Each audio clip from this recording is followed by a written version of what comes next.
Hola a todos y todas. Ediciones Escaparate le da nuevamente la bienvenida a otra de nuestras actividades virtuales de presentación de libros, que esta vez corresponde el libro titulado Izquierdas y Poder Popular en Chile entre los años 1970 y 1973, el volumen 1, que corresponde a articulaciones conceptuales. Y mi nombre es Javier González y estaré a cargo de esta moderación, como todas las moderaciones que hemos tenido en esta virtualidad con Escaparate. En esta ocasión nos acompañan Pablo Seguel, Matías Ortiz y Miguel Urrutia, quienes son los editores de este libro que voy a estar mostrando aquí en pantalla, para que lo puedan ver. Es este librito que también estaba al comienzo en esta previa que tenía ahí con un relojito de cuenta regresiva, estaba también ahí la portada de este libro. Más adelante también vamos a presentar acá a quienes son los editores, para que lo están viendo ahí en pantalla, pero los vamos a presentar a cada uno de ellos. Y también dentro de este panel que están viendo en pantalla hay cuatro comentaristas, que es Laura Briceño, Valentina Pacheco, Raúl Sarsuri y Benjamín Infante. La modalidad, como de costumbre, consiste en que cada una de las y los comentaristas va a realizar una presentación de no más allá de 10 minutos. Todo también esté flexible, pero la idea es que se puedan cumplir esos tiempos porque hay un panel aquí que es amplio, y para que también podamos dar espacio al final a algunas preguntas. Por eso también, para quienes nos están viendo por nuestra señal de Facebook pueden ir dejando sus comentarios y sus preguntas en el chat de el Facebook. Y también otros avisos que siempre estamos pasando por estas presentaciones que realizamos día jueves, no jueves consecutivos, pero siempre son los jueves a las 19 horas. Es que nuestras redes sociales son las siguientes: Ediciones Escaparate, nos pueden encontrar en Facebook y también en Instagram, a donde van a encontrar información de las actividades que también se vienen más adelante para octubre, noviembre y diciembre. Hay más presentaciones de libros, así que en esas plataformas, en esas redes sociales van a encontrar toda esa información, la vamos a ir publicando de a poco. También está nuestro canal de YouTube, que esta misma presentación que estamos realizando ahora, que queda grabada dentro de nuestro canal de Facebook, después va a ser subida también a nuestro canal de YouTube para que la puedan ver, la puedan difundir, para que también personas la puedan ver de forma diferida. Y un aviso importante es que si desean adquirir un ejemplar de este libro, pueden escribir al correo edicionesescaparate1@gmail.com. Escriben a edicionesescaparate1@gmail.com. Vamos a dejar también ese correo dentro del chat de Facebook para que puedan escribir y puedan hacer toda la coordinación y contactar con la editorial para adquirir un ejemplar de este texto. Y sin nada más que agregar, vamos a dar comienzo a la actividad y voy a dejar con ustedes a uno de los editores de este libro, que es Matías Ortiz Figueroa, quien es historiador, magíster en Historia de América Latina por la Universidad de Santiago de Chile, también magíster en Sociología por la Universidad Academia de Humanismo Cristiano, donde también se ha desempeñado como docente en las escuelas de Historia y en la escuela también de Sociología. Así que dejamos con ustedes acá a Matías Ortiz. Gracias, Javier. Bueno, buenas tardes a todos y a todas las personas conectadas y también a aquellas que van a ver esto luego de esta transmisión en vivo.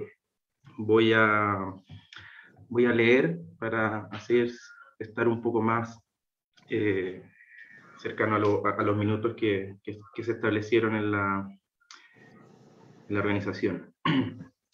Bueno, voy a tomarme algunos minutos para hacer una pequeña introducción a los y las colegas que van a comentar este libro. Algo así como unos agradecimientos a quienes son parte de este proceso, para luego también realizar una apertura o posicionamiento de lo que intentamos realizar en estos compendios, ¿cierto? Con los compañeros Pablo Seguel y Miguel Urrutia, que, como decía Javier, son también editores, junto a quien habla.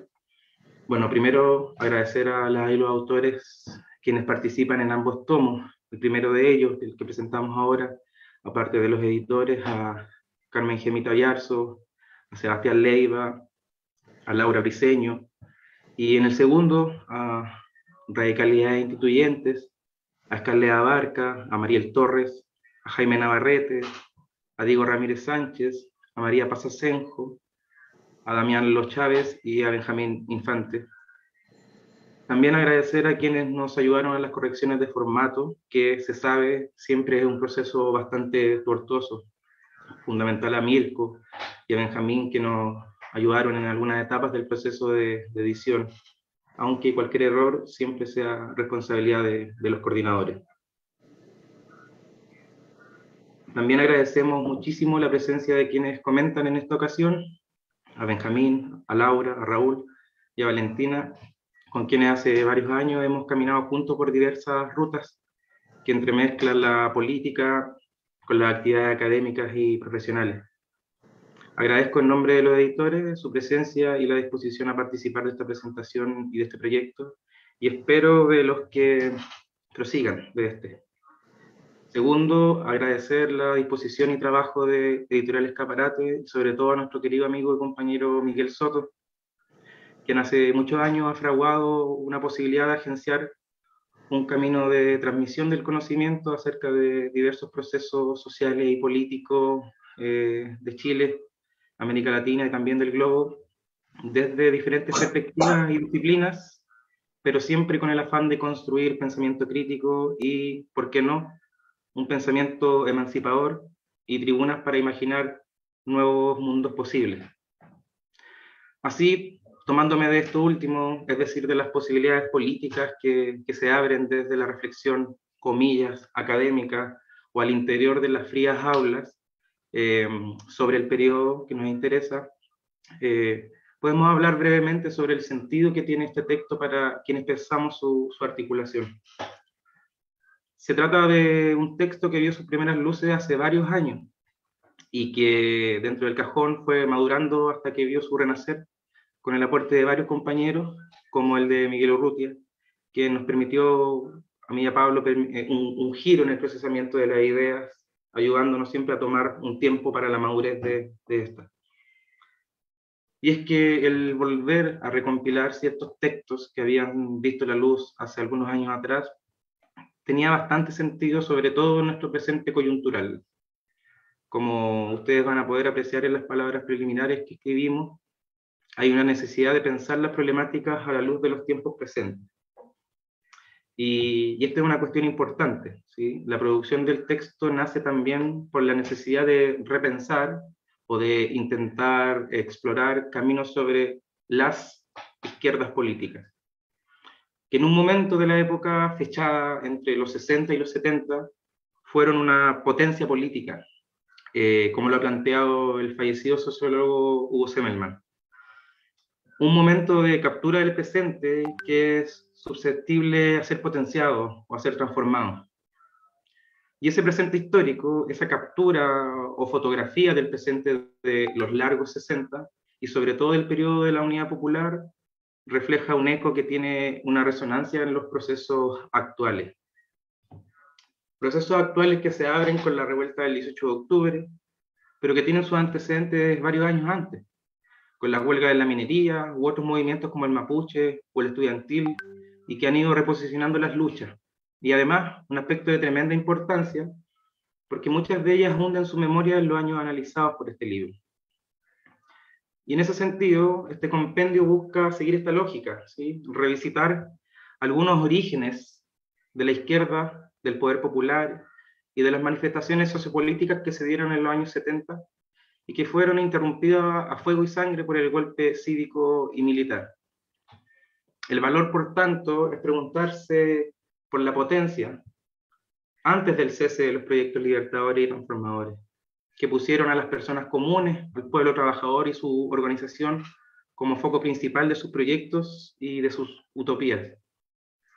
Y en ese plano, una de las voluntades de este compendio se inscribe en la necesidad presente de generar un espacio de encuentro de temas que, pareciera ser, poco a poco han sido olvidados por ciertas historiografías pseudohegemónicas o por el periodismo político despolitizante, Así también muchas veces la historia política ha entrado en desuso en las propias academias, reemplazada por líneas de, comillas, innovación, de dudosa proyección, que se hacen de otras fórmulas para explicar el pasado y el presente, dejándole esta tarea a grandes compañías literarias, a canales de televisión o a personeros de diferentes burós políticos de la institucionalidad.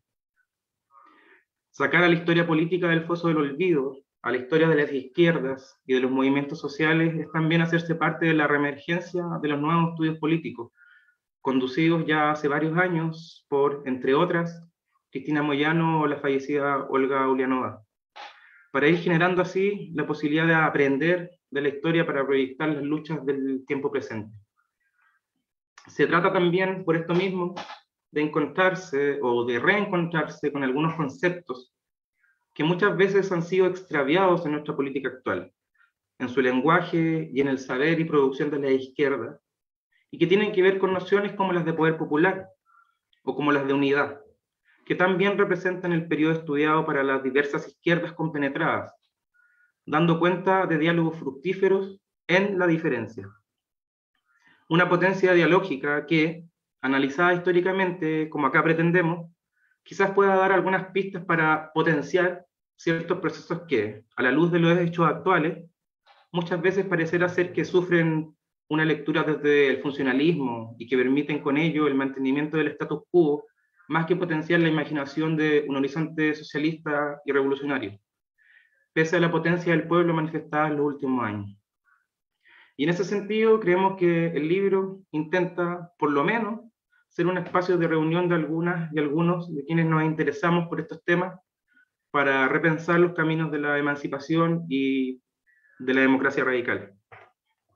Y bueno, solo para cerrar, ¿sí? Me gustaría decir que este volumen y el segundo, Radicalidades Instituyentes, que vamos a informar prontamente de su lanzamiento, forma parte también de un proyecto de más largo aliento que también hemos pensado como traspaso de posta, ¿sí? A propósito de seguir complementando algunas rutas que se propone este volumen y el siguiente.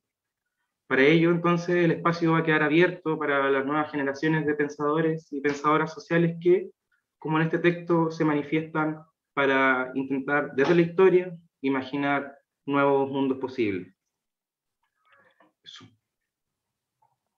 Muchas gracias, Matías, por el comentario, por incluso los agradecimientos que tú das a todo ese proceso. Todos sabemos que el proceso de un libro es totalmente extenso, conlleva también mucho trabajo, así que ahí quedó en las palabras de Matías.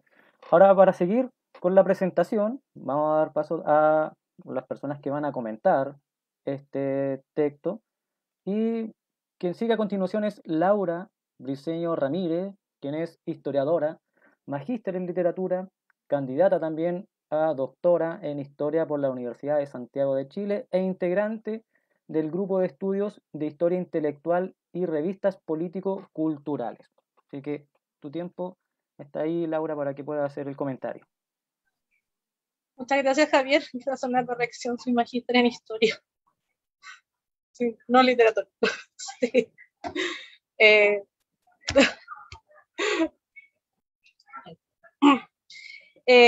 Bueno, primero que todo, saludarlos a todos que están conectados. En segundo lugar, gracias por la invitación a participar de este libro como autora, con un artículo.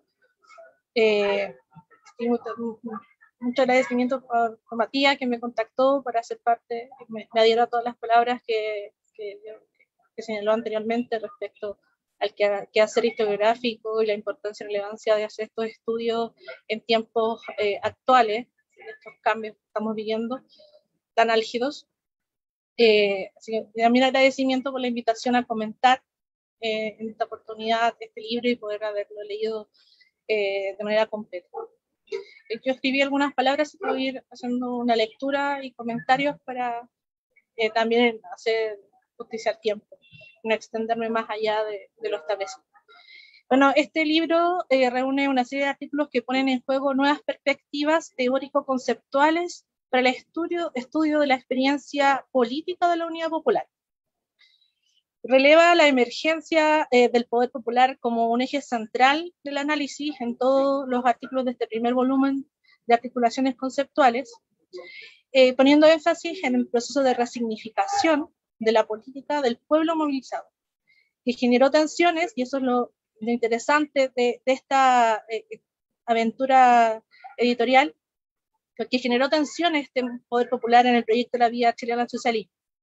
En este ejercicio, entonces, se releva la capacidad de los actores populares de construir una racionalidad política que autores como Pablo Seguel y Miguel Ortiz definen a lo largo de sus escritos como práctica de subjetivación política, que no solo decantó en una militancia revolucionaria, que también es revisada en este libro, en organizaciones como el MIR, sino también fue una expresión de lo que el historiador Peter Wynne denominó revoluciones de abajo. Y desde allí yo veo que este libro trabaja desde las tensiones que ese poder popular generó al mismo proyecto del gobierno de Salvador Allende.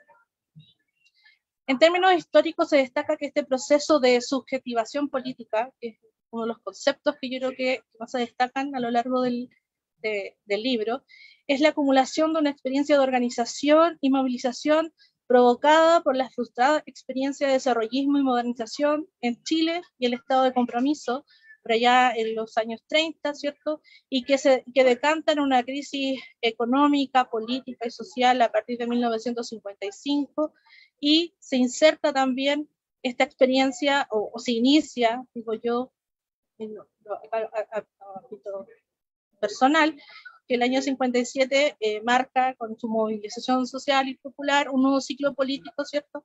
Que va a traer consigo una mayor apertura a la participación política con una serie de reformas electorales, pero también con el impulso hacia la organización de los sectores populares. Ello también activa entonces una ampliación de la izquierda y su participación. Bajo esa mirada, la Unidad Popular sería el punto de mayor expresión de poder del movimiento popular, según lo que se señala en estas páginas, y al mismo tiempo también sería el punto culminante de este ciclo político que terminó abruptamente con el fatídico 11 de septiembre de 1973. En ese sentido, este texto hace un cruce entre la historia política y sociología política, que Ginita Yarzo también habla en su texto de la necesidad de hacer un estudio interdisciplinario, y de alguna manera el libro en una mirada panorámica otorga esos acercamientos, pone en perspectiva las tensiones y problemáticas que cruzaron al proyecto socialista, situando a la Unidad Popular como una continuidad histórica, como lo decía recientemente, de la lucha ideológica de la izquierda y de la movilización popular, pero también da cuenta de una cierta discontinuidad o una ruptura con un creciente movimiento popular que resignifica de otra forma toda esa experiencia acumulada en los trabajadores, campesinos y pobladores. ¿Por qué? Porque el proyecto, en este caso del gobierno de Salvador Allende, los situaba a ellos como protagonistas de la historia, y ello fue el impulso para generar estas organizaciones sociales y la emergencia del poder popular. En ese sentido, cabe destacar que aunque los escritos de este tomo no se intenta explicar la derrota de la Unidad Popular, y eso también es interesante teniendo en cuenta de que los estudios de la Unidad Popular en primera instancia, y eso lo destacan los autores en sus inicios de los artículos, hay varias tesis que tratan de responder cuáles fueron esas causas, y habiendo un llamado cuando se cumplieron los 40 años del triunfo de la Unidad Popular, me acuerdo de la presentación de Peter Wynne en el GAM, que es un llamado a reconstruir la historia de la Unidad Popular. En ese sentido, este libro no se inserta en esa lógica de buscar respuesta a la derrota, pero sí a dar cuenta de las tensiones existentes al interior del proyecto, de la izquierda y del movimiento popular. Se indaga entonces las tensiones entre la estrategia gradualista, la lucha armada, la radicalización política de los sectores populares, la tensión entre democracia y socialismo desde parte de los intelectuales. Vale decir que este tomo entonces se propone explorar varios aspectos como la militancia revolucionaria, la subjetivación política de los sectores populares, los debates intelectuales desde una perspectiva crítica, manifestando las complejidades que supuso construir el socialismo y lo que era la conquista del poder desde el Estado. Otro aspecto con el que contribuye este libro y aporta una nueva mirada al estudio de las militancias de izquierda, su compromiso y la significación en nuestro presente, es el trabajo de Gimita Yarzo, que de alguna manera conecta el trabajo, los estudios que están anteriormente, y es el último artículo además de este tomo, con el presente, en el sentido de un estudio de la militancia revolucionaria, su resignificación en el presente y la incorporación de la noción o de la perspectiva de la historia de las emociones en un cruce entre la sociología política y la historia, que en el fondo es una invitación también a ampliar la mirada respecto a cómo se aborda la unidad popular desde la historia oral, desde el estudio de la memoria, desde el estudio de los derechos humanos, etc. ¿Esto por qué? Porque la adhesión al proyecto socialista y ese compromiso político que nosotros hemos estudiado, observado, incluso admirado, tiene que ver con la emocionalidad que significaba tener un gobierno que era del pueblo, que estaba pretendiendo construir transformaciones estructurales en pos de una defensa de las mejoras de su calidad de vida, del movimiento, etcétera. Entonces, estos trabajos, particularmente el de Gimita Yarzo, abre una nueva perspectiva metodológica y teórica. En ese aspecto, este libro, estos trabajos, estos estudios, aportan con nuevas miradas entonces conceptuales, metodológicas, pero yo me quiero detener en el tema de las tensiones, que particularmente es uno de los aspectos que yo estudio respecto a la unidad popular, lo que pasó en los años 60, incluso en los años 50. Cómo construir socialismo en la democracia, ¿cierto?, de carácter burguesa, y de alguna forma este libro está aportando luces para mirar que en el fondo no era tan fácil construir, pero estaba el horizonte abierto, incluso el 11 de septiembre se seguía pensando en una vía democrática, una salida como el plebiscito. Entonces, de alguna manera este libro nos trae luces respecto a pensar en las dificultades, pero a la vez en cómo el movimiento popular emergió, se consolidó como un poder, pero que tuvo complejidades dentro de la izquierda. Y ahí los estudios del MIR que están dentro de este tomo trae también luces de cómo esa organización, no es una organización de tipo revolucionaria, entendió esta concepción del poder popular. En definitiva, yo creo que este libro, además de aportar nuevas temáticas y estas nuevas conceptualizaciones, como lo decía anteriormente, también permite hacer una corredura temporal para los estudios, que implicaría no solo mirarlo en perspectiva de la ruptura y de la dictadura, que es lo que se ha hecho habitualmente, sino, creo yo, y es lo que me está interesando en estos últimos años, mirar estas concepciones de democracia, socialismo, poder popular en una larga data hacia atrás. Creo que es una invitación a mirarlo desde la década de los 50 quizás, o incluso como Pablo Sequel lo inserta desde la década del 30 para comprender las tensiones de la construcción de Estado en Chile también. Eso sería por mi parte. Muchas gracias. Muchas gracias a ti, Laura. Y me disculpo por haberme equivocado en esa presentación. No. Era magíster en historia. Yo lo anoté mal en mi. Pero era necesario corregirlo. Sí, no, sí, está bien. Cualquier cosa que me equivoque, porque armo el guión, pero a veces se me puede pasar algo, Sí, así que lo pueden corregir, no hay problema. Así que muchas gracias, Laura. Muchas gracias también por la presentación, el comentario al texto que estamos presentando ahora, que es Izquierda y Poder Popular en Chile, 1970-1973, el volumen 1, articulaciones conceptuales, que vuelvo a mostrar. Y también vuelvo a anunciar de que pueden escribir a edicionesescaparate1@gmail.com para que gestionen la forma de poder adquirir un ejemplar de este libro, edicionesescaparate1@gmail.com. Y también que cualquier persona que esté viendo la transmisión puede dejar sus comentarios y sus preguntas en el chat. Ahora, para continuar, vamos a dejar a Valentina Pacheco Parra, espero no equivocarme, licenciada en Historia y magíster en Literatura Latinoamericana de la Universidad Alberto Hurtado, profesora de Historia y Ciencias Sociales de la Universidad Diego Portales y actualmente estudiante del doctorado en Historia de la Universidad de Santiago de Chile. Algunas de sus publicaciones, voy a mencionar algunas: articulación, quiero decir, de demandas a la democracia y producción intelectual en el movimiento de mujeres durante la década de 1980, publicado en Revista de Historia de la Universidad de Concepción el año 2016, y también el capítulo Movimiento Social de Mujeres, Organizaciones, Sociabilidad y Debates Políticos en el Chile dictatorial entre 1973 y 1989, publicado el año 2020 en coautoría con la profesora Cristina Moyano. Eso dentro de las publicaciones que tiene Valentina Pacheco. Así que adelante, Valentina. Bueno, buenas tardes. ¿Me escucho bien? ¿Sí? Súper. Gracias. Primero quisiera agradecer la invitación para comentar este libro y felicitar también a los editores, autores y autoras por un tremendo trabajo que entrega claves para repensar y reflexionar sobre las izquierdas durante la Unidad Popular.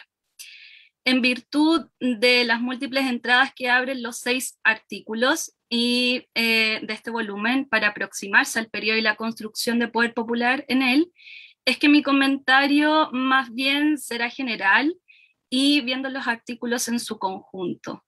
6 artículos con una densidad teórica y analítica que por lo demás disputan los significados con los que se ha observado el tema y la unidad popular en sí misma. Sentido y significados que aún generan muchas discusiones, tal como pudimos ver hace no mucho, a propósito de la reciente transmisión por televisión abierta del documental La Batalla de Chile de Patricio Guzmán y toda la controversia que eso generó. Ahora bien, una de las preguntas que me surgió al comenzar a leer el libro es ¿por qué revisitar el periodo de la Unidad Popular y la construcción de la izquierda en ese periodo? Pregunta que también va teniendo un eco teórico, analítico y metodológico, como lo mencionaba Laura, en este libro, a propósito de las explícitas interrogantes que abren algunos artículos desde también las conmemoraciones de los 50 años de la Unidad Popular.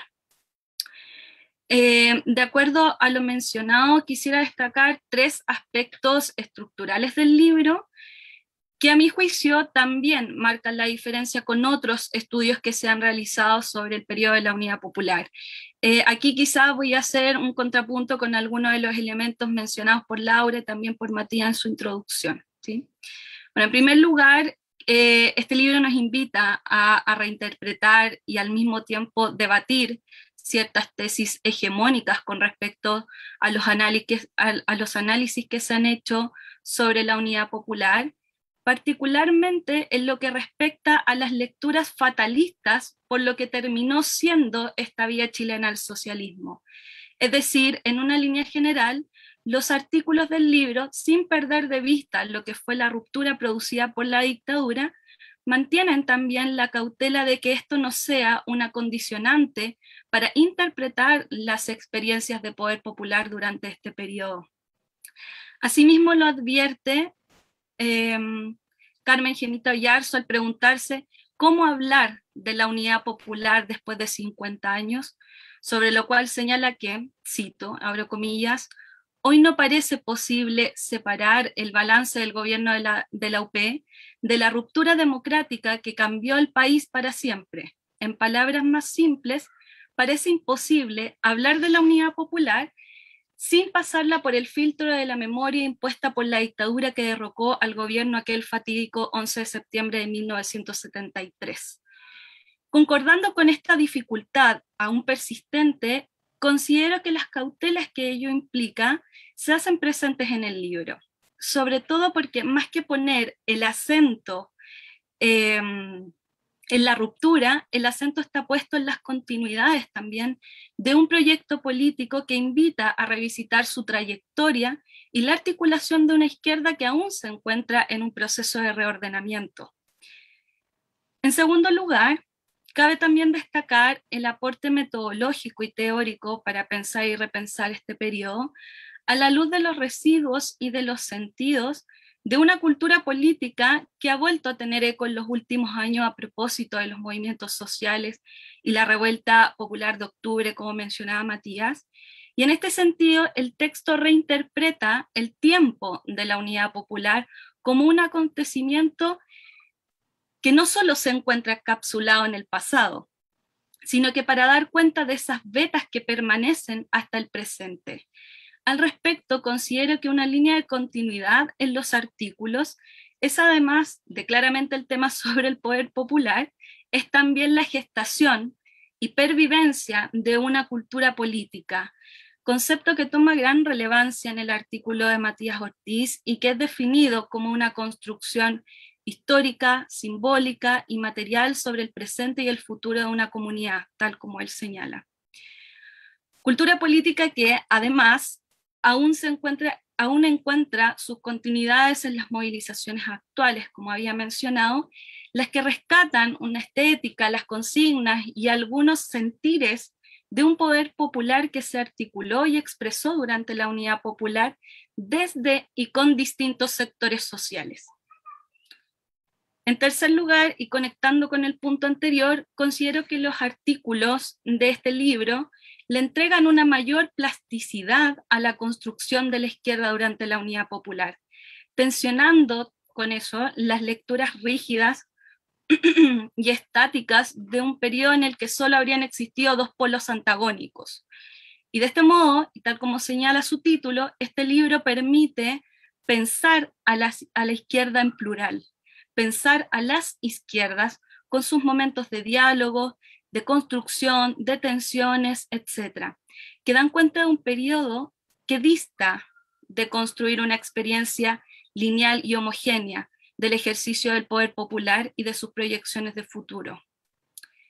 En suma, los artículos desde una lectura descentrada y contrahegemónica también, como lo proponen los autores, relevan a un conjunto de actores y coyunturas que dan vida a las discusiones centrales y periféricas de las izquierdas durante la Unidad Popular, como también la apertura hacia nuevas perspectivas desde las cuales analizarlas. Aquí está la riqueza de una lectura, a mi juicio, que no solo pone de relieve a las élites políticas para pensar a la izquierda del periodo, sino que hacer un balance histórico de la construcción del poder popular desde arriba, desde abajo y desde sus intersticios, desde las articulaciones con el gobierno de Salvador Allende y desde lo gestado también por las bases populares. A su vez, este libro nos permite pensar dónde habitó y se desarrolló el poder popular en los 60 y 70, cuáles son sus orígenes, cómo se desplegó la politización del cuerpo social, entre otros elementos que dan cuenta de una cartografía de la izquierda en dichas décadas. Estoy recapitulando algunas ideas mencionadas a partir de una articulación conceptual que propone este primer volumen, en el que nos aparecen los conceptos de militancia, intelectuales, cultura política, comunidad, poder popular, entre otros, en perspectiva a analizar el tiempo de la Unidad Popular, los derroteros de la articulación de una izquierda que, como había mencionado, distó de ser homogénea y seguir un único camino de acción política. Y ante las continuidades de un proyecto político que, lejos de ponerse como finalizado taxativamente, vuelve a nosotros para repensar el actual estado de la izquierda en Chile, sus simbolismos, sus expresiones y sus desafíos para ojalá construir un horizonte socialista. Así, para ir finalizando, quisiera destacar el aporte de Pablo Seguel para reflexionar y cuestionar las principales líneas argumentativas con el que se ha analizado el desarrollo del poder popular, también los marcos teóricos y conceptuales para analizar la izquierda revolucionaria, con mayor énfasis puesto en el MIR, por lo demás, que nos proporciona Miguel Urrutia, Sebastián Leiva y Matías Ortiz. También la posibilidad de mirar a los intelectuales del proyecto revolucionario de la Unidad Popular, en tanto, cito, cumplieron funciones como agentes de circulación de nociones sobre el orden social y que estructuraron vínculos con la política y el poder para la transformación de la realidad, tal como propone Laura Briceño. y también la constatación de una tarea pendiente todavía con respecto a los estudios sobre las militancias que nos señala Gemita Oyarzo. Y como último comentario, y con esto finalizo ya, estoy creo en los minutos, quisiera destacar la advertencia implícita que abren los editores de este libro en la introducción sobre que este tema y las reflexiones al respecto del poder popular y las izquierdas no se agotan en este volumen, sino que nos dejan expectantes también para leer el segundo, en el que, según lo que pude ver, se multiplican también los actores, los espacios, las perspectivas por las cuales aproximarnos al análisis político de las izquierdas. Muchas gracias. Muchas gracias a ti, Valentina, por el comentario al libro. Así que con ese comentario queda la invitación a que puedan leer este libro, que puedan adquirir un ejemplar de este libro. Estamos pasando ahí propaganda, haciendo comercial a la editorial para que puedan adquirir el ejemplar del libro que estamos presentando hoy día. Y agradecemos a Valentina que nos dio el último comentario. Así que ahora, para continuar, vamos a seguir con Raúl Sarsuri Cortés, quien es sociólogo y también es director de la Escuela de Sociología de la Universidad Academia de Humanismo Cristiano. Así que también tienes tus 10 minutos para que puedas comentar el libro de Pablo, de Miguel y de Matías. Estás con el micrófono desactivado, Raúl.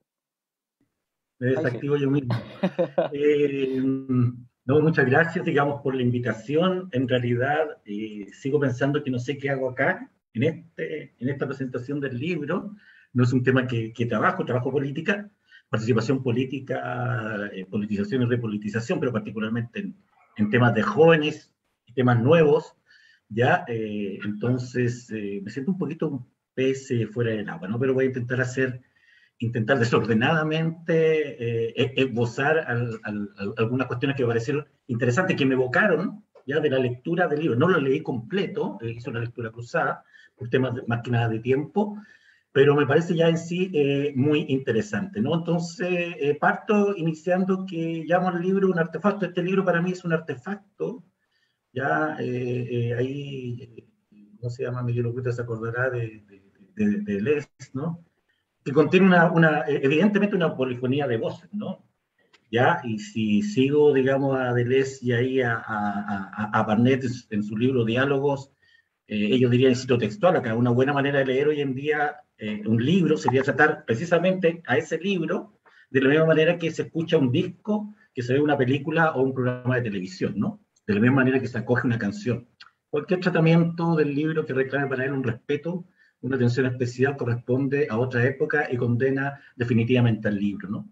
Por lo tanto, en ese sentido y en esa lógica, el ejercicio que voy a realizar acá es una aproximación irrespetuosa y muy irrespetuosa, donde la lectura que se puede realizar no tiene carácter de sagrado, ¿no? ¿Ya? Y precisamente porque el concepto, digamos, de sagrado ahí apunta a los componentes centrales del libro, ¿no? Que tiene que ver con el tema de las izquierdas, y lo cual ya me parece interesante, que estamos hablando, y los autores refieren, y el libro se enmarca en entender, digamos, que hablamos de izquierdas y no de la izquierda, aunque después podemos entrar en un punto de discusión ahí, y del concepto, digamos, de poder popular, algo relativamente muy complejo, ¿no? En ese sentido, rescato una cita, digamos, de Pablo Seguel, donde señala que las preguntas del presente sobre el pasado histórico coyuntural son interesantes, ¿no?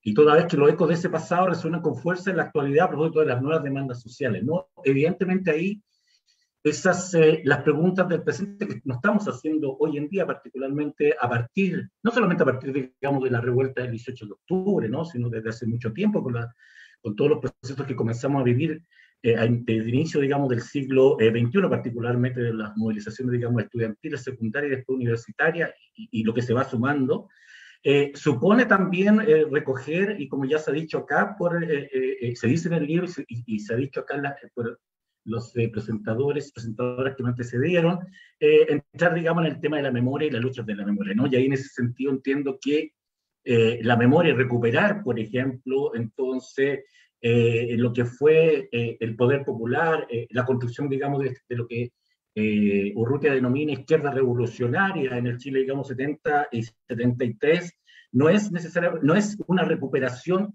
que nos encapsula, que nos deja atrapados en ese periodo, sino que tiene que ser potencia para poder pensar, creo que fue Matías, digamos, otras posibilidades, otros mundos posibles, ¿no? La memoria, yo creo que tiene esa, precisamente, por lo menos para mí, esa función, ¿no? No es revivir y estar reviviendo permanentemente aquello que fue, ¿ya? Sino como aquello que fue y lo que significó nos impulsa a nosotros ahora, 30, 40, 50, 60, 70, 80 años, ya atrás, nos impulsa ahora a nosotros a poder, digamos, crear y recuperar, y que nos convoca básicamente esa memoria a la construcción de nuevas posibilidades, ¿no? En ese sentido, claro, la memoria que estamos tratando de analizar, y como también lo dice Pablo, es una memoria, digamos, festiva, ¿no? Y ahí conecto, digamos, quizá con Tomás Julián, Tomás, un gran sociólogo, su último libro sobre el gobierno de la Unidad Popular, ahí señala que básicamente el Chile de la Unidad Popular fue una sociedad movilizada, fue una sociedad muy dinámica, ¿ya? Donde muchos individuos, sujetos, se consideraron actores. ¿Y actores de qué? De procesos históricos, ¿no? ¿Ya? Y tal como también señala por ahí Gemita, ¿no? Todo esto estaba atravesado por cuestiones, digamos, que no eran necesariamente o apelaban a una racionalidad racional, sino que también apelaban a una racionalidad afectiva, apelaban, digamos, al tema de la pasión. ¿Ya? Por lo tanto, cuando se apela a una racionalidad de la pasión y de la pasión política, nos encontramos con una sociedad, digamos, que estuvo y que está, y tal cual como está ahora nuestra sociedad, plagada de conflictos, ¿no? De grandes conflictos, de pequeños conflictos, ¿no? Pero a pesar de eso, era una fiesta, ¿ya? Era una fiesta, ¿por qué? Porque lo que teníamos ahí, lo que se vivía ahí, y ustedes que son historiadoras son mucho mejores que yo, digamos, para poder relatar en ese momento, se podía vivir la participación, ¿ya? Y se podía entender la participación como una experiencia comunitaria, donde se expandían entonces, y aquí estoy hablando como sociólogo, me disculpan, digamos, las relaciones sociales existentes, ¿no? O sea, se sentía que se podía pertenecer a algo, ¿no? ¿Ya? Se sentía eso, ¿ya? La pertenencia a algo. ¿Qué era ese algo? Bueno, ahí podemos entrar en una gran discusión. Pero entonces estábamos frente a un fuerte proceso de politización, ¿ya? Que, como señala Miguel, permite, digamos, que emerja ese proceso de politización que está también, se conecta con un gran concepto ahí que trabaja también Pablo, de subjetivación política, de construcción, digamos, de subjetivación política, ya que emerja lo que se denomina la izquierda revolucionaria. ¿Ya? Que evidentemente nos pone, cuando decimos izquierda revolucionaria, nos pone inmediatamente, ¿cómo se llama? Nos evoca entonces a otra izquierda, ¿no? Podríamos llamar la izquierda reformista de esa época, ¿sí? Podemos acuñar ese nombre, que sería la izquierda, comillas, no revolucionaria, dependiendo, digamos, desde dónde estemos mirando eso, ¿no? Otra cuestión, digamos, que me parece importante rescatar para poder entender el proceso, y que algo ahí también se rescataba en el texto, y particularmente Laura también hace mención, y que me lo recordaba, digamos, un gran amigo, por ahí Mauricio Ahumada, es la importancia del contexto. O sea, es que todo este proceso de construcción, digamos, de subjetivación política, ¿cómo se llama?, de este fuerte proceso, digamos, de politización. Voy a hablar del concepto de politización en sentido amplio, quizás no como lo está manejando Miguel, ¿ya? Es producto, digamos, de un contexto, ¿no? De un contexto. Primero, el impacto de la Revolución Cubana. Segundo, el impacto, digamos, de las transformaciones de la Iglesia a partir del Concilio Vaticano II, que, como me lo comentaba, digamos, Mauricio, ya permitió que la fe se politizara, ¿no? Permitió, y eso supuso, por ejemplo, que la fe tenía que respaldarse, por ejemplo, en obras, cuestión que permitió el nacimiento, digamos, de la teología de la liberación, y en Chile en particular, digamos, de Cristianos por el Socialismo, ¿no? Que también insufla, digamos, al movimiento, digamos, teológico de la liberación. Y ahí un homenaje a Pablo Richard, que murió hace 3 o 4 días, un gran biblista chileno, uno que comandó básicamente, ¿cómo se llama? Cristianos por el Socialismo, ¿no? Y leo ahí uno de sus últimos, un párrafo de sus últimos textos, ¿no? Que creo que da cuenta, digamos, de estas transformaciones de la Iglesia que posibilitan entonces que aumente, por ejemplo, la participación y que más sectores se involucren, ¿no? En este proceso de politización. Abro comillas, en el principio la palabra estaba junto a Dios y la palabra era Dios, y la palabra se hizo carne y puso su morada entre nosotros. Carne significa humanidad en condición de debilidad y mortalidad. Cuando Dios se hace humano, todos los dioses se derrumban. El Dios dinero, el Dios mercado, el Dios, digamos, del neoliberalismo, ¿no? ¿Ya? Yo creo que eso es también importante dentro del contexto para entender estas construcciones de sofisticación política que se dicen acá y de politización, ¿no? Y un tercer elemento que me mencionaba ahí tiene que ver con la debilidad cultural del capitalismo, que no era y tampoco lo es ahora capaz de presentarse como una opción, digamos, que concitara algún tipo, digamos, de adhesión, ¿no?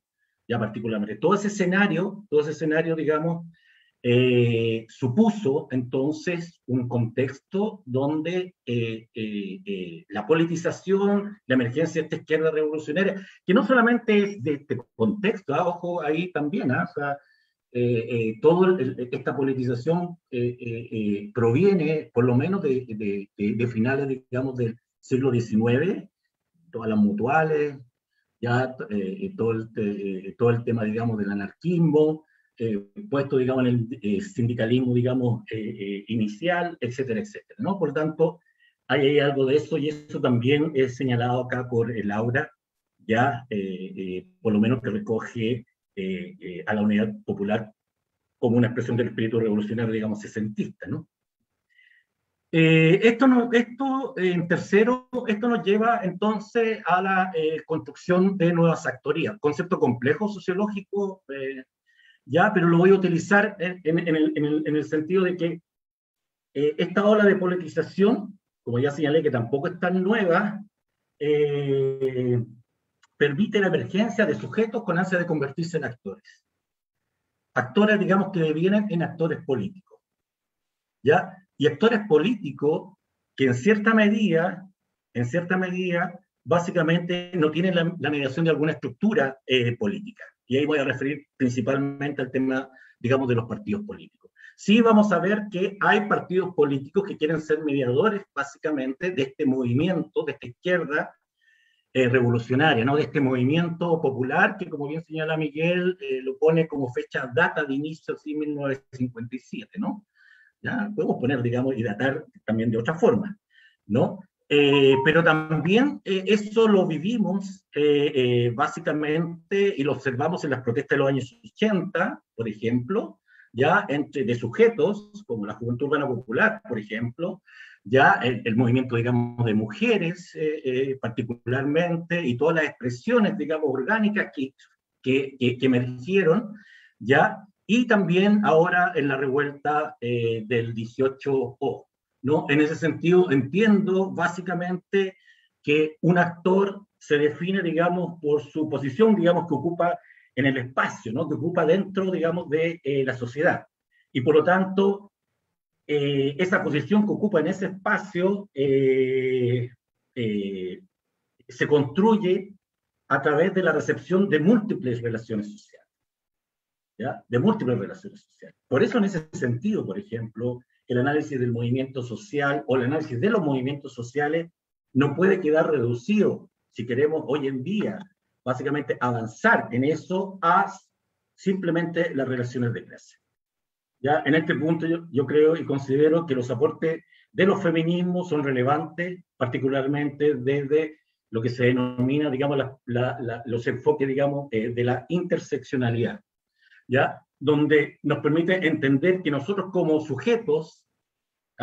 Tenemos identidades múltiples, estamos formados por varias capas, esas capas se derivan de las relaciones sociales, de la historia y de la operación, digamos, de las estructuras de poder sobre nosotros. ¿Ya? Yo creo que eso es interesante y eso permite entender también hoy en día, básicamente, lo que estamos observando, ¿ya? En cuanto, no sé si llamar movimientos sociales, creo que no, bueno, ahí pues, puede ser otra discusión también, si hoy en día nosotros estamos en las categorías, por ejemplo, de Turén, pensando en que estamos frente a movimientos sociales o precisamente estamos en presencia de actores, de actores que devienen ya no necesariamente en movimientos sociales. Lo dejo, digamos, eso para la discusión, ¿no? Entonces es interesante esto, ¿ya? Porque ahí Urrutia pone un punto de tensión, por lo menos lo entendí así, o lo leí así, o evocó así, ¿no? ¿Ya? Porque él dice que, por ejemplo, ni la politización que se describe, que él mismo describe básicamente, ¿ya? Ni el poder popular llegaron a ser mayoritarios. Y ahí, sí, estoy en el tiempo, ya. Cierro nomás, entonces. ¿Sí? Cierro nomás. No, voy a hacerlo nomás. Aquí te viene, digamos, un punto nomás, un punto complejo. Uno, que tenemos que volver a trabajar sobre las definiciones conceptuales de lo que estamos entendiendo, por ejemplo, por la concepción de poder popular. Y ahí, ¿qué entendemos por poder? ¿Y qué entendemos por popular? ¿Y qué entendemos por pueblo? ¿Y qué entendemos por izquierdas hoy en día? ¿Ya? Y eso es un punto de tensión, particularmente lo que estamos viviendo hoy particularmente, donde hay sectores que hablan de pueblo, pero cuando uno dice, bueno, pero a ver, ¿a qué nos referimos con el pueblo? ¿A qué nos referimos con popular? Ya, evidentemente no está. Cierro 2 minutos, ¿ya? Y lo otro, evidentemente, el tema del poder, ¿ya?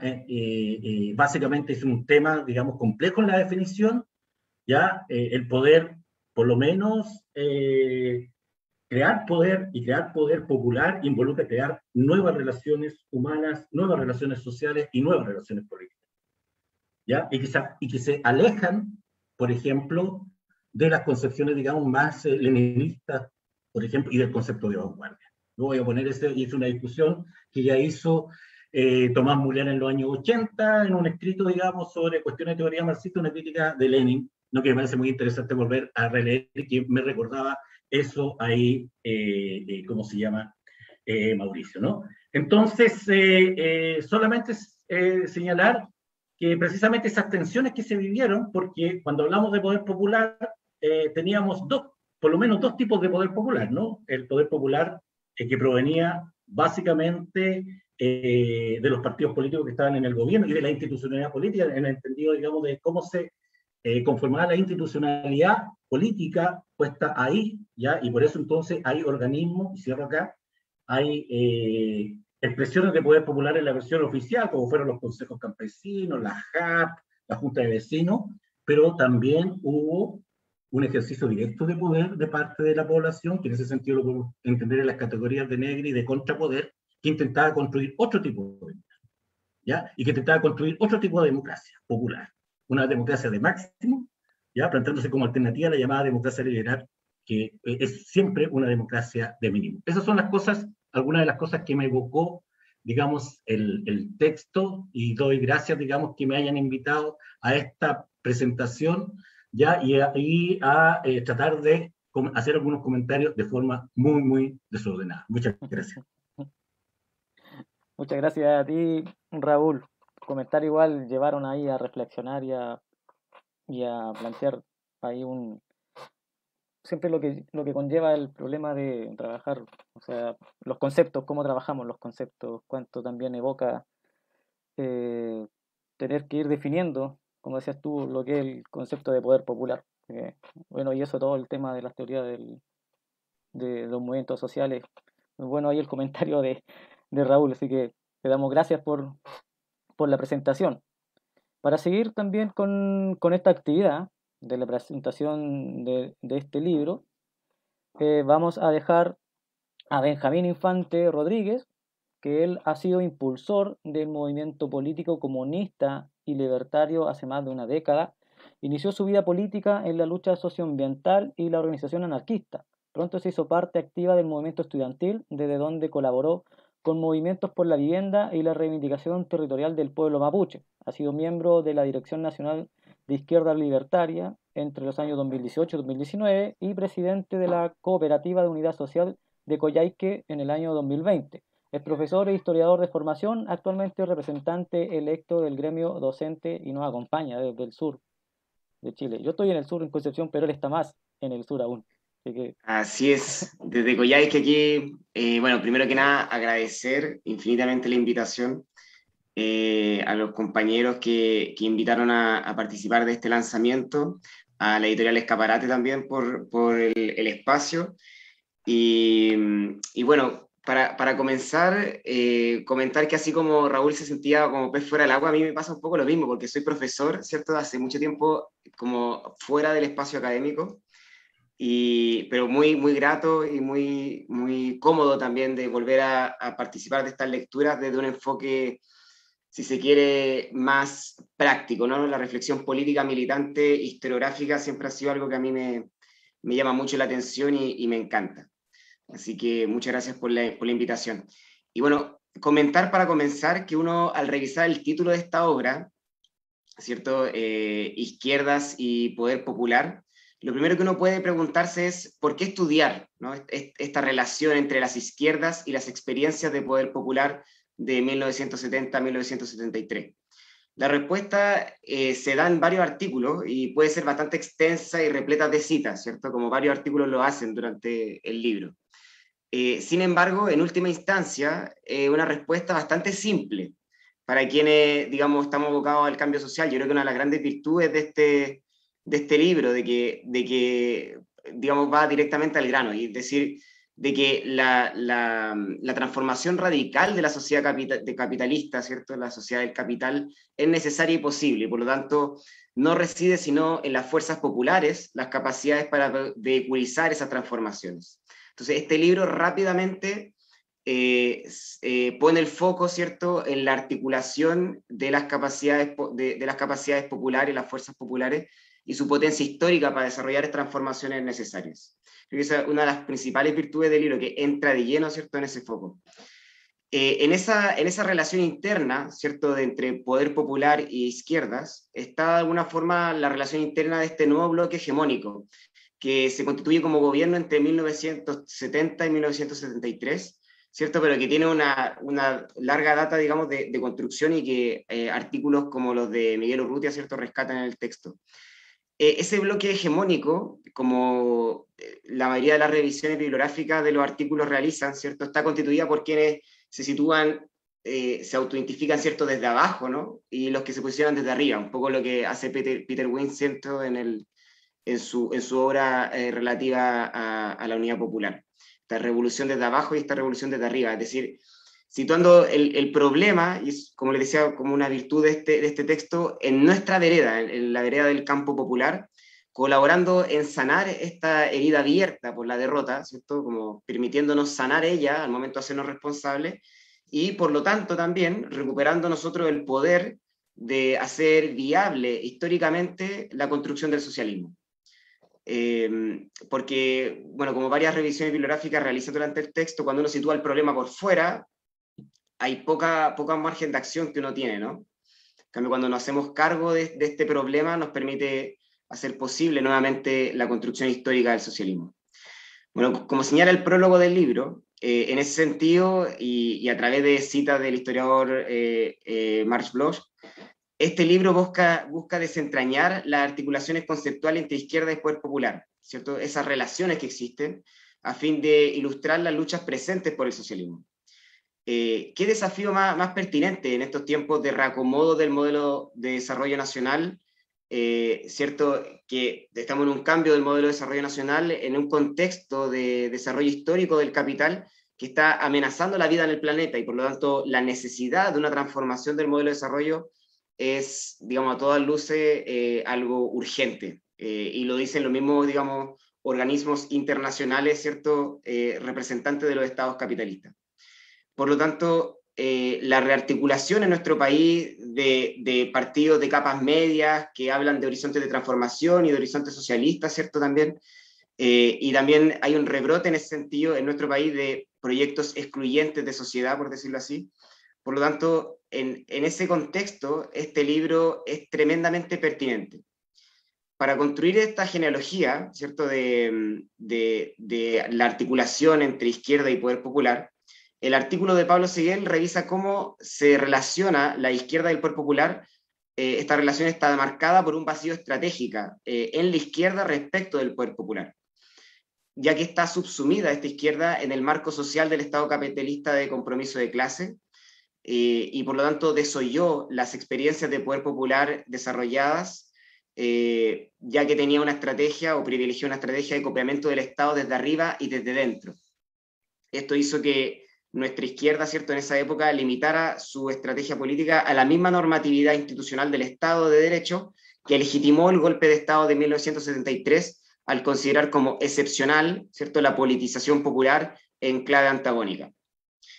Luego, Miguel Urrutia en su texto nos adentra en esta genealogía, ¿cierto?, en esta genealogía de formación de politización, ¿cierto?, de esta nueva subjetivación política de la cual habla Pablo Seguel, y posiciona la tenaza popular de 1957, ¿cierto?, este gran movimiento popular, como el hito en que emerge una nueva forma de politización popular, relativa, y él lo deja bastante claro en el texto, ¿cierto?, a la introducción de desórdenes en la organización funcional de la sociedad, más que a una, digamos, a una politización en un sentido quizás más clásico o más normativo. Este hecho, ¿cierto?, esta emergencia, esta ruptura popular de 1957, llevó a una naciente izquierda revolucionaria a interpretar esa politización al margen del desarrollo del Estado capitalista, haciendo caso omiso a los héroes, ¿cierto?, que intentaban salvar al demos del demos, como señala Miguel, ¿no?, como haciendo caso omiso a quienes trataban de evitar, por decirlo así, el curso histórico del antagonismo, y pagando los costos esa izquierda revolucionaria de velar el mito democrático liberal, inclusive a costa de acciones partisanas, ¿cierto?, también llenas de heroísmo en otro sentido, ¿no?, en un heroísmo sacrificial. Bueno, Miguel en este texto utiliza una mitología del Minotauro, que yo creo que ilustra bastante bien lo que en general trata de hacer el texto. Este Minotauro, ¿cierto?, se mantiene seducido en su laberinto, ¿no?, y se mantiene por voluntad en el laberinto. ¿Cierto?, de este Minotauro que bastante, Miguel lo utiliza como ¿cierto?, una metáfora del pueblo. Se mantiene en el laberinto por los agasajos del sistema capitalista.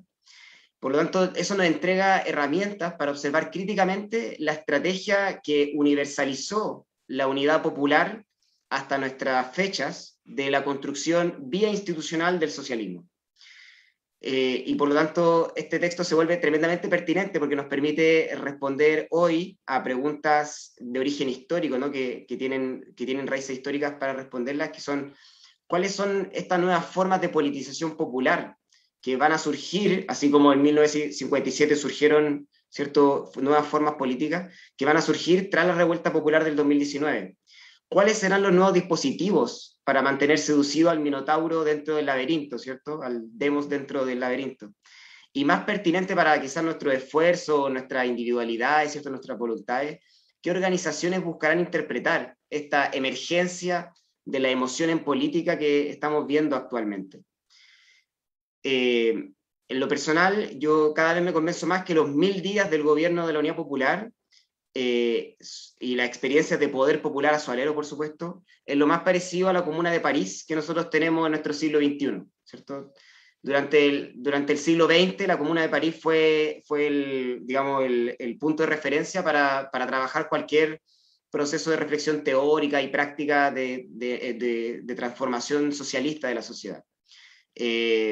Para no ir más lejos, ¿no?, Lenin, el Estado de la Revolución, se trata básicamente de eso, ¿cierto?, de estudiar la Comuna de París. Bakunin, Marx, asimismo vieron en la Comuna de París una forma de transformación radical de la sociedad.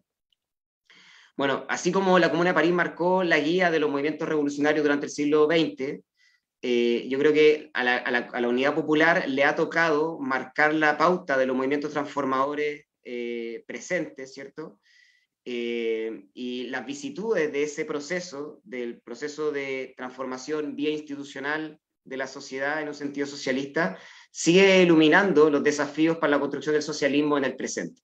Digamos, los esfuerzos actuales leen y deben leer una y otra vez, ¿cierto? Los problemas, las tensiones, los conflictos suscitados durante los 1000 días de la Unidad Popular. En ese sentido, este texto viene a alumbrar una de las articulaciones conceptuales, ¿cierto? Como bien señala este primer volumen, ¿cierto? Más cruciales para la transformación socialista de nuestra sociedad, que es la relación entre el poder popular y las izquierdas. Sobre todo una izquierda que está en el gobierno.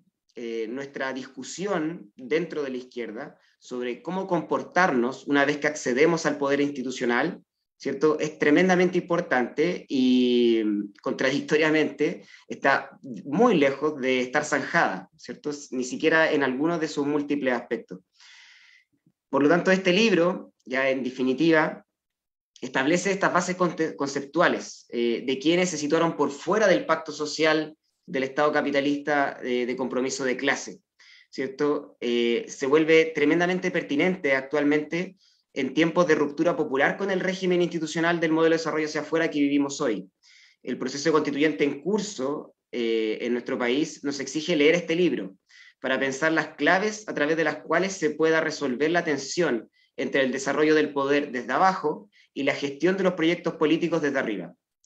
Este libro nos permite asumir la carga histórica presente de transformar radicalmente la sociedad en un sentido socialista y nos permite pensar en nuevas subjetividades instituyentes, como ya lo hace el segundo volumen, por fuera del modelo desarrollista, ¿cierto?, que marcó la formación social de Chile entre 1930 y 1973.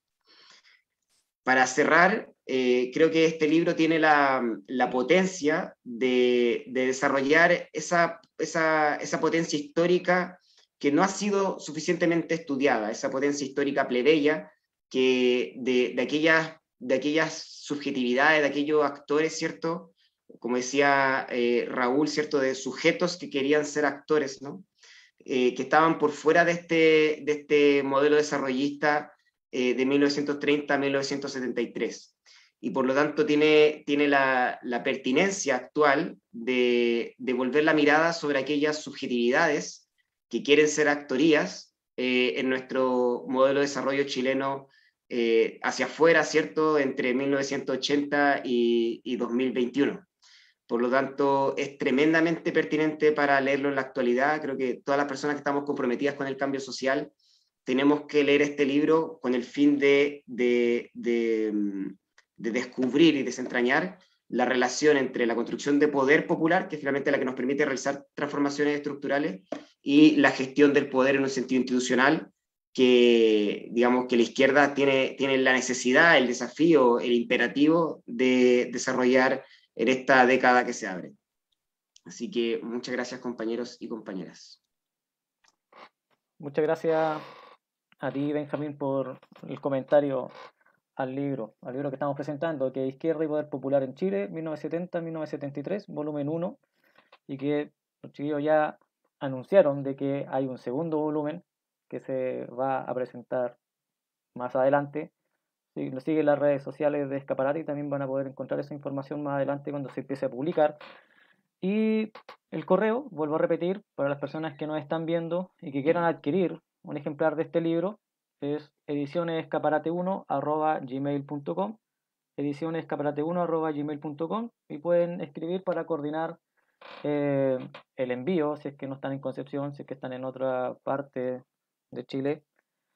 Y bueno, otras veces nos ha tocado también personas desde el extranjero que quieren coordinar. Ahí hay que ver la forma de poder coordinar una salida de algún ejemplar de estos libros.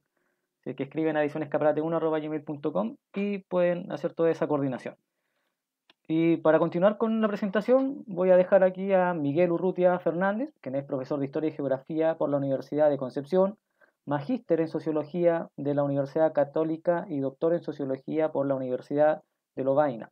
Se desempeña también como académico del Departamento de Sociología de la Universidad de Chile y ha integrado espacios de investigación como Londres 38 y el Núcleo de Investigación en Trabajo, Clases Sociales y Acción Colectiva. Es que dejamos aquí a Miguel para que pueda hacer el comentario, el parte del equipo editor de este libro. Muchas gracias, Javier. Bueno, esta palabra se repite completamente en este encuentro. Hay tanto. Lo voy a resumir en un solo agradecimiento al director de la colección también, ¿ya? A Freddy Urbano. Porque a propósito de que tú, Javier, ahora mencionabas los envíos de libros, tengo el placer de estar al mismo tiempo viendo en Facebook nuestra transmisión y hay varios compañeros que opinan, pero entre ellos nuestro gran amigo Sergio Villalobos, Ruminot, por favor, porque entre aquí entre historiadores no se vayan a asustar. Sergio Villalobos, Ruminot. Así que a él sí tenemos que enviarle un texto y de nuestra parte, de todo corazón. Está en nuestros corazones un amigo grande acá. Y en general, bueno, yo me hice cargo de algo que no tenía un contenido muy preciso, como lo hizo Mati, que siendo editor del libro nos abrió con una presentación ordenada. Yo tuve que ir tomando decisiones, pese a que lo preparé, pero fui tomando decisiones a lo largo de la escucha de ustedes y yo prefiero devolverles algunas preguntas a cada uno de los 4 que han participado tan generosamente en presentar el texto, más que en yo sobrecomentar, ¿de acuerdo? Porque creo que no son preguntas, por supuesto, capciosas, sino que son preguntas que me despierta el interés de la forma, el tipo de presentación que ustedes hicieron. Y creo que eso vale como una buena forma de cerrar también. No tengo totalmente claro si algunas otras preguntas que incluso veo que están en el Facebook se podrían responder. Y yo voy a ir en el mismo orden que se hizo la presentación. Además, las 2 compañeras jóvenes, debo decir que son a las que más agradecido les estoy, porque no las conocía, no hay ese vínculo, la verdad, con los compañeros varones que están acá. Mire, fíjense ustedes, qué raro esto de que el género influye. Sí, tengo nexo, nos conocemos todos.